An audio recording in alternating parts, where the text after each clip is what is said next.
Sangat keliru memproyeksikan trauma berhutang di level pribadi ke negara itu.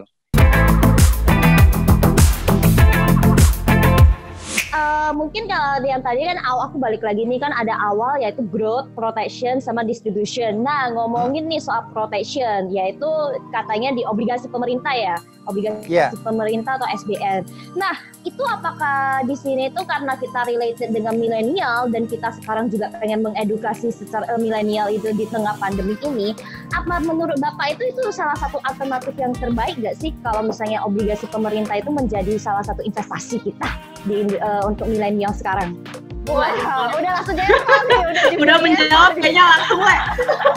Udah langsung bener lah. Tahu nggak kenapa? Tahu nggak Ale? Orang nganggap SBN itu nggak seksi, tapi saya bilang itu nanti jadi paling seksi. SBN. Ulas Pak, boleh Pak? Why? Why Pak? Pertama gini, kalian tahu nggak apa yang terjadi selama krisis selama tahun berjalan ini? Itu akibat dari kalau di level global ya di level rumah tangga orang itu ketika panik kan nyari makanan sama masker. Ini pada level perusahaan itu nyari cash dollar. Jadi mereka nih panik ambil cash dollar. Jadi untuk dapat dolar cashnya itu mereka jual semua aset di negara berkembang termasuk di Indonesia. Asing itu udah keluar di SBN sebanyak 165 triliun dolar. Oke. Nah, kalau keadaan di sana membaik nanti dan ada isyaratnya membaik, saya punya beberapa datanya. Mereka akan balik lagi. Dan mereka akan balik lagi dengan kayak gitu. Kita udah ada di dalam. Jadi saya harapkan, saya yakin, saya juga invest di SBN kok. Ya, itu nanti harganya akan naik itu. Kamu bayangin deh, kamu bayangin begini masalahnya. Terkait sama investasi kita harus rendah hati. Masyarakat kita tuh belum terbiasa investasi. Masyarakat kita itu terbiasanya menabung. Kan nggak banyak orang yang tahu bahwa 35% saham Telkomsel dimiliki oleh Singtel. Nggak tahu kan? Ale tahu nggak? Tahu sih Pak. Tahu nggak? Coba. Padahal teman saya itu di Singapura, saya juga kuliahnya di Singapura dulu. Itu seneng banget punya saham Singtel, ya. Singtel masih dividen, lumayan bagi dia sih. Dan mesinnya Singtel dari mana? Ya dari Indonesia salah satunya punya Telkomsel. Orang ribut-ribut kalau lagi macam-macam gitu kan bandwidth consumption tuh, gitu. Ya, jadi yang tadi yang dibilang SBN itu selain credit risk-nya zero. Ya, kemudian juga dia punya imbal hasil misalnya buat 10 tahun angkanya 8. Nah, yield 8 itu artinya apa? Artinya selama 10 tahun setiap tahun investor yang membelinya dapat imbal hasil 8%. 8% itu lebih tinggi dari penghasilan kalau punya apartemen disewain. Oke? Nah, itu menunjukkan bahwa itu menguntungkan gitu. Ya. Dan kita manfaatkan, nanti mereka itu kan cintakan membawamu kembali di sini tuannya gitu. Ya, makanya itu yang menurut saya start awal. Tapi kalau di saham tuh banyak, saham itu kan tergantung earning. Ya, earning itu laba itu kan tergantung ekonomi bergerak atau tidak. Tapi kalau misalnya SBN tergantung kapasitas pemerintah Indonesia bayar SBN masih kuat, ya udah lihat aja rating. Jadi pertanyaan kamu tadi itu sebetulnya boleh dibilang udah bagus banget dan itu udahlah saran saya kalau kamu paham yang saya omongin, SBN itu pilihan yang awal paling bagus bagi milenial menikmati risiko negara yang zero dibanding kena investasi bodong gitu, dan 5 tahun terakhir itu lebih bagus dari indeks reksadana saham, indeks syariah dan lain-lain. SBN itu gitu. Itulah sebabnya yang tidak seksi itu kalau ngerti ilmunya seksi gitu. Gitulah. Oke Pak, mantap Pak. Aduh, gila luar biasa banget Pak ini Pak. Oke Pak, lanjut lagi ya Pak. Oke ya. Wah, ini sih masih banyak nih list pertanyaannya ya. Iya nih Pak, jawab apa ya Pak? Terus ini aku mau tanya juga Pak, kan kemarin itu kayak aku baca nih jam 5 sore gitu kan, tiba-tiba nih muncul nih berita dari Bloomberg, terus muncul berita-berita dari CNBC bahwa S&P itu kayak merubah outlook atau prospek Indonesia itu dari menjadi negatif dari stabil.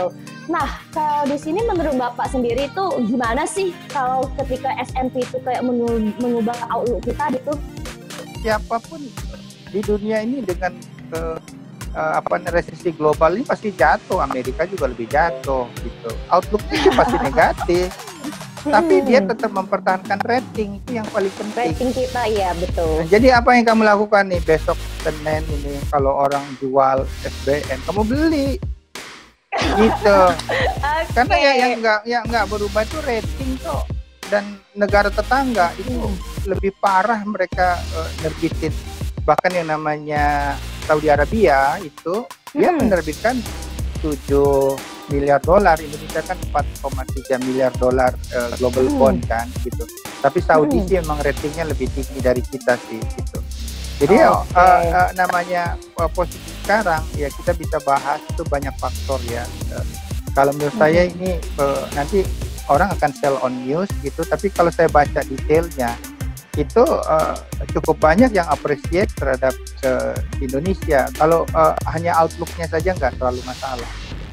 Ya. Oke. Jadi mungkin devil ini in the detail. Jangan seringkali cuma baca headline aja, nggak baca di bawah. Saya baca bawah.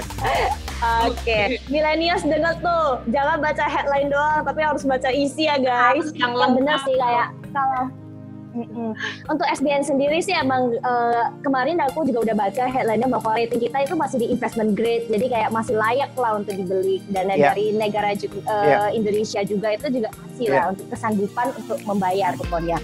Nih sekaligus ini Mbak Diandra, ada yang mau ditanyain lagi nggak Mbak?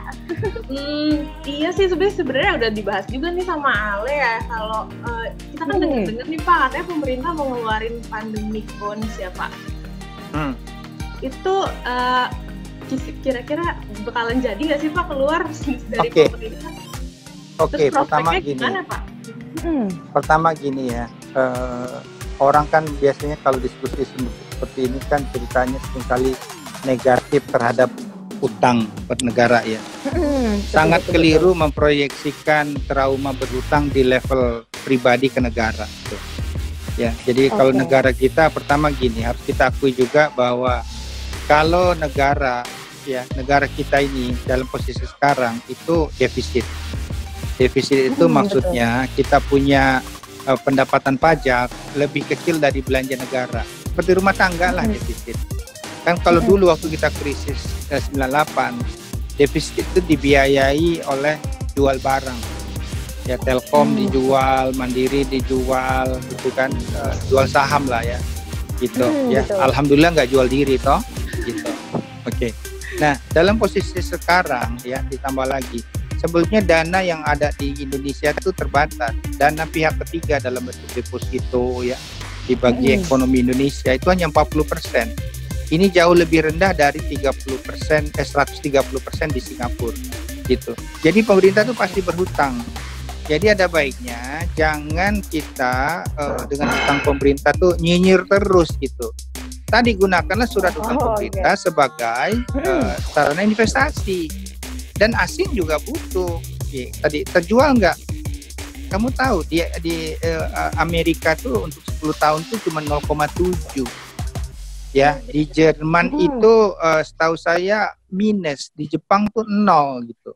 Banyak sekali dana pensiun perusahaan asuransi yang di sana itu mereka punya tantangan gede, bisa nggak sih mencukupi kebutuhan dana kalau suatu saat mereka orang itu akan pensiun gitu, sehingga mereka akan balik lagi ya cari negara yang relatif aman masuk Indonesia. Jadi yang angka 165 triliun yang saya bilang itu kamu kan tahu angka itu gede sekali. Apa jadinya kalau mereka tiba-tiba balik lagi kalau keadaan katakanlah butuh berapa bulan? 6 bulan selesai gitu, atau mungkin lebih cepat kan sekarang lagi panas nih gitu ya. Jadi orang tuh akan berlomba-lomba karena sekarang itu di dunia ini too much money too little credit. Uang tuh banyak banget. Nah ciri-ciri uang banyak banget tuh suku bunganya rendah gitu ya. Jadi nggak usah khawatir lah ya milenial. Tanya saya bisa ini cara bacanya gimana, ini akan laku enggak dan lain-lain. sebelum kita bicarakan, ya milenial kan what is for me-nya kan. Kenapa kita nggak beli? Minta sama papa, Pak. Daripada dolar papa tuh papa taruhin di bank dapat cuma 0,5 Pak gitu. Dan aku nanti suatu saat mau sekolah di Amrik gitu. Mendingan papa beli SBN aja gitu. Cuannya lebih gede kok. Gitu dong. Ya. Saran saya sih milenial itu bukan cuma jadi cerdas banyak tahu, tapi cerdik. Cerdik itu bisa menggunakan orang cerdas gitu.